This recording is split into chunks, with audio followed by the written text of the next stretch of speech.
Dhe në vitin 48, kur Shqipëria kaloi në varësinë e Bashkimit Sovjetik, Enver Hoxha konsolidoi pozitat e veta për gjithmonë, deri në vitin 60 që u lidh me Kinën, duke u prishur me Bashkimin Sovjetik, siç do shpjegoj një herë tjetër në një podcast të ri që do të kemi, që ishte një zgjedhje e organizuar në bashkëpunim me Beogradin, pasi regjimi jon komunist nga viti 44, pa det viti 41, deri viti 90 ka qenë totalisht në kontrollin e Beogradit.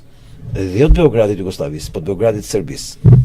Sa për ta mbyllur me shumë pak fjalë, do ju kujtoj që në vitet 70-80 Enver Hoxha nuk i bënte pushimet në Dhërmi, por i bënte në Tushemisht.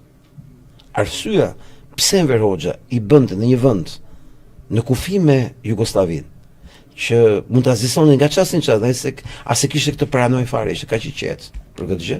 Ai policët kishte të ruani nga toka, po jo nga liçeni, ishte sepse ishte i sigurt që atje gëzonte mbrojtje dhe nevojë që ata ta kishin Enver Hoxhën në Shqipëri.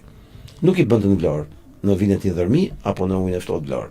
I bënte në Pogradec, përballë Jugosllavisë, ku ishte shumë lehtë identifikueshëm dhe jazesueshëm. Po, që është e vila Enver Hoxhës atje ke bulevardin. Kollaj fare, një zhytës marronte punë. Një zhytës snajperist. Dhe ky ishte gjithmonë që lidhej me pushime. Që ti ishe gjithmonë në kontroll dhe në presion në tyre? Jo, sepse Enver Hoxha nuk ishte frikë nga ata. Ata e donin shumë Enver Hoxhën. Ishin marrëveshje me Enver Hoxhën. E kishin garant sigur, domethënë. Në vitet e Enver Hoxhës dhe më pas kanë dalë gjithë dokumentat e arkiva e shtetit që vërtetojnë që Shqipëria kishte marrëveshje me ODB-n. Dhe kur arratisën shqiptarë i kthenin në Shqipëri një pjesë, dhe kur arratisën shqiptarët e Kosovës i dorëzonte Enver Hoxha. Dhe ky ishte një fakt i padiskueshëm.